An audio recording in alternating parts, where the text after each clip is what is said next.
দেশের উপর মৌসুমি বায়ু সক্রিয় এবং উত্তর বঙ্গোপসাগরে তা প্রবল অবস্থায় রয়েছে।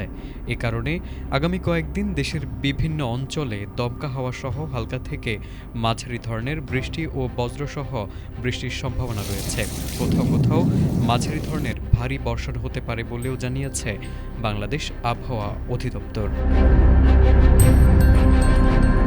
বুধবারের পূর্বাভাসে বলা হয়েছে, সকাল ৯টা থেকে পরবর্তী ২৪ ঘণ্টায় রংপুর, ময়মনসিংহ, খুলনা, বরিশাল, চট্টগ্রাম ও সিলেট বিভাগের অনেক জায়গায় এবং রাজশাহী ও ঢাকা বিভাগের কিছু এলাকায় বৃষ্টি ও বজ্রসহ বৃষ্টি হতে পারে। দিনের তাপমাত্রা সামান্য বাড়তে পারে, তবে রাতের তাপমাত্রা প্রায় অপরিবর্তিত থাকতে পারে।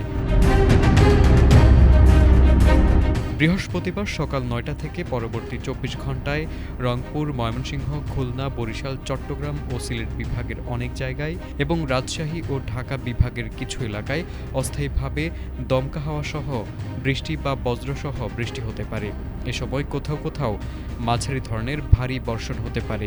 সারা দেশে দিন ও রাতের তাপমাত্রা সামান্য কমতে পারে। শুক্রবার সকাল ৯টা থেকে পরবর্তী ২৪ ঘণ্টায় চট্টগ্রাম ও সিলেট বিভাগের অনেক জায়গায় এবং রাজশাহী, রংপুর, ঢাকা, ময়মনসিংহ, খুলনা ও বরিশাল বিভাগের কিছু এলাকায় বৃষ্টি বা বজ্রসহ বৃষ্টির সম্ভাবনা রয়েছে।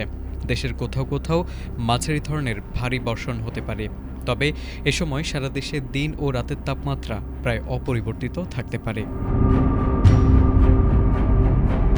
এছাড়া শনিবার সকাল ৯টা থেকে পরবর্তী ২৪ ঘণ্টায় ময়মনসিংহ, খুলনা, ঢাকা, চট্টগ্রাম ও সিলেট বিভাগের অনেক জায়গায় এবং রংপুর, রাজশাহী ও বরিশাল বিভাগের কিছু এলাকায় অস্থায়ীভাবে দমকা হাওয়া সহ হালকা থেকে মাঝারি ধরনের বৃষ্টি বা বজ্রসহ বৃষ্টি হতে পারে।